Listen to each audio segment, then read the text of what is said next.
The ADL's connection with spy extraordinaire Jonathan Pollard, as written by Robert Friedman, deserves to be mentioned again. In 1987, the ADL came under FBI scrutiny in the wake of the Pollard spy scandal.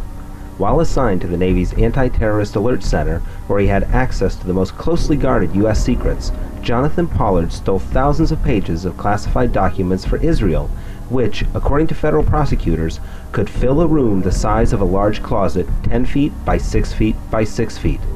Pollard's handler was Avi Sella, an Israeli Air Force colonel whose wife worked for the new ADL as a lawyer. Pollard later wrote to friends that a prominent ADL leader was deeply involved in the Israeli spy operation.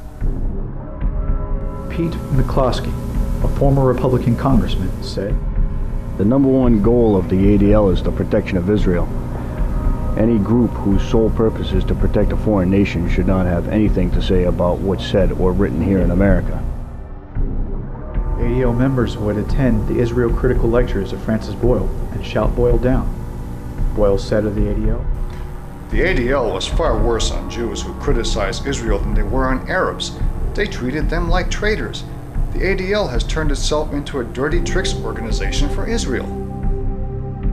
Just as the NKVD persecuted Russians and Ukrainians, just as the Joint Terrorism Task Force persecutes Americans, and just as the Gestapo persecuted Germans, the ADL persecutes enemies, Jews and Gentiles alike, of its state, the State of Israel.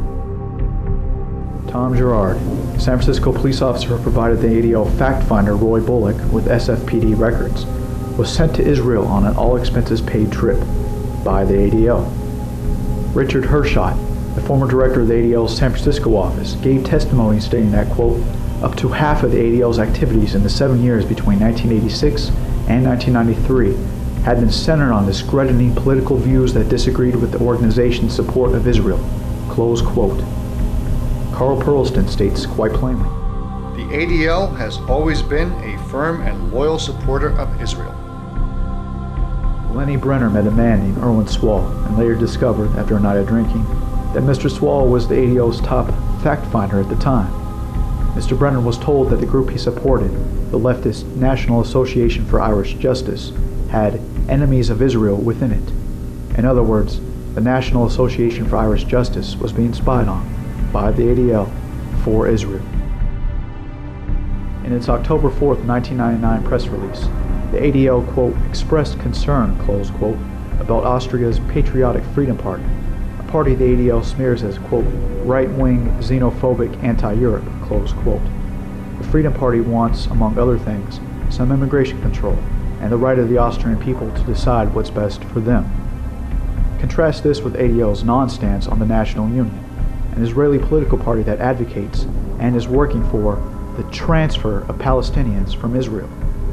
ADL has yet to issue a press release denouncing the extreme right-wing, xenophobic, anti-Gentile National Union. In fact, one need go no further than the ADL's own website for abundant proof of their unabashed support of Israel. The ADL gives advice on how to lobby our politicians for Israel.